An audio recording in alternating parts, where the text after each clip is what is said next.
এই এজ অ্যাসেসমেন্টটা হয় এই কারণে যে তারা কি আন্ডার 18, তাদের অ্যাকচুয়াল বয়সটা কত সেটা তারা বের করার জন্য এই ন্যাব বা ন্যাশনাল এইজ অ্যাসেসমেন্ট বোর্ডটাকে গঠন করেছে। এবং এখানে মূলত আপনার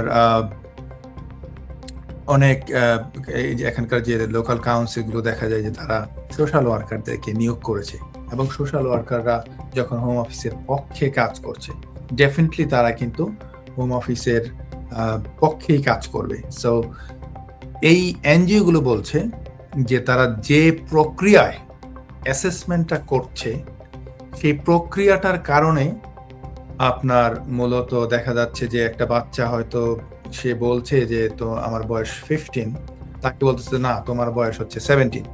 এইভাবে ধরে নিয়েই এইভাবে কাজটা করছে, এবং তাদের উপর একটা মেন্টাল স্ট্রেস, আপনার একটা ট্রমার মধ্যে দিয়ে তারা যাচ্ছে। যারা স্মল বোটে আসতো তখনই তাদেরকে ধরে এই অ্যাসেসমেন্টটা তারপরে করা হতো ধীরে ধীরে। তো এখন রিপোর্টে দেখা যাচ্ছে যে এটা সঠিকভাবে করা হয় নাই।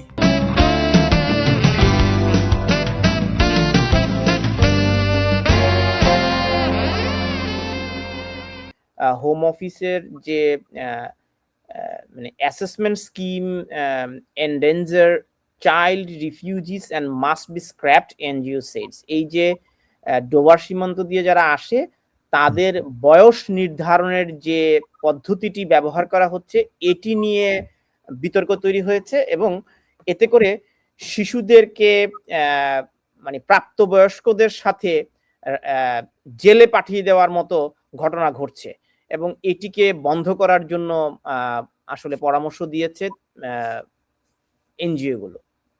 জি, এটাতে বেসিক্যালি তানভীর ভাই এখানে প্রায় the refugee and migrant children's consortium, এখানে প্রায় 100-র উপরে অর্গানাইজেশন আছে, যার মধ্যে আপনার ব্রিটেনের যে টপ যারা refugee council, like refugee council, এবং অন্যান্য যে সকল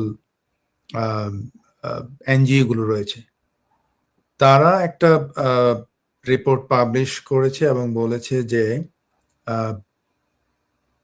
তাদের যে বর্তমান পারফরমেন্স, এই যে আপনার হোম অফিসের যে ন্যাশনাল এইজ অ্যাসেসমেন্ট বোর্ড, তো তারা যেটা করে এটা সিম্পল, আমি একটু সহজে বলি, আসলে আদারওয়াইজ প্রিয় দর্শকদের মানে বুঝতে একটু অসুবিধা হয়ে যেতে পারে।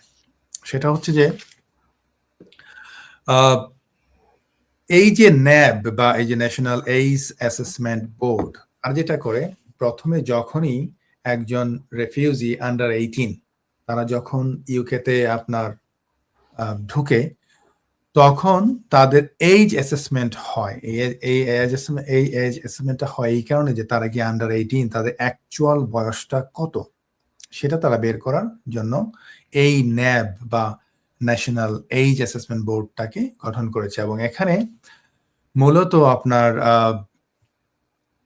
অনেক এই যে এখানকার যে লোকাল কাউন্সিলগুলো দেখা যায় যে তারা সোশ্যাল ওয়ার্কারদেরকে নিয়োগ করেছে, এবং সোশ্যাল ওয়ার্কাররা যখন হোম অফিসের পক্ষে কাজ করছে ডেফিনেটলি তারা কিন্তু হোম অফিসের পক্ষেই কাজ করবে। সো এই এনজিও গুলো বলছে যে তারা যে প্রক্রিয়ায় অ্যাসেসমেন্টটা করছে সেই প্রক্রিয়াটার কারণে আপনার মূলত দেখা যাচ্ছে যে একটা বাচ্চা হয়তো সে বলছে যে তো আমার বয়স 15, তাকে বলতেছে না তোমার বয়স হচ্ছে 17।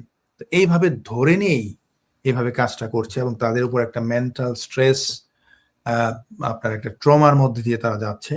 এবং যে প্রক্রিয়াটা তারা বলছে তাদেরকে যেভাবে ক্রস এক্সামিনেশন করা হচ্ছে বা জেরার মতো করা হচ্ছে, তাতে করে তাদের উপর মানসিক একটা চাপ বাড়ছে। তো এই এনজিও গুলো বলছে যে এই জিনিসটা অত্যন্ত আপনার সিভিয়ার এবং ট্রমাটিক, এবং এটাকে অবশ্যই বন্ধ করা উচিত।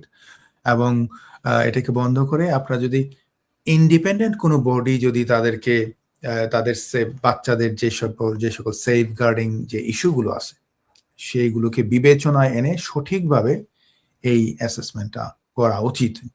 আর এটা শুরু হয়েছিল যদিও আপনার মার্চ 2023 থেকে, স্পেশালি যারা স্মল বোটে আসতো তখনই তাদেরকে ধরে এই অ্যাসেসমেন্টটা তারপরে করা হতো ধীরে ধীরে। তো এখন রিপোর্টে দেখা যাচ্ছে যে এটা সঠিকভাবে করা হয় নাই। দেয়ারফর এই হান্ড্রেডস অফ এনজিওস এবং যারা রেফিউজি এবং মাইগ্রেন্টদেরকে নিয়ে কাজ করে তারা কিন্তু সিরিয়াস কনসার্ন রেইজ করেছে এখানে। So definitely I think home office এই জিনিসটাকে কনসিডার করা উচিত এবং অফকোর্স এটা করবেই, বিকজ হান্ড্রেডস অফ এনজিও যখন একত্রে এরকম একটা স্ট্রং একটা আর্গুমেন্ট দিয়েছে, ডেফিনেটলি এটার তো ইম্প্যাক্ট পড়বেই।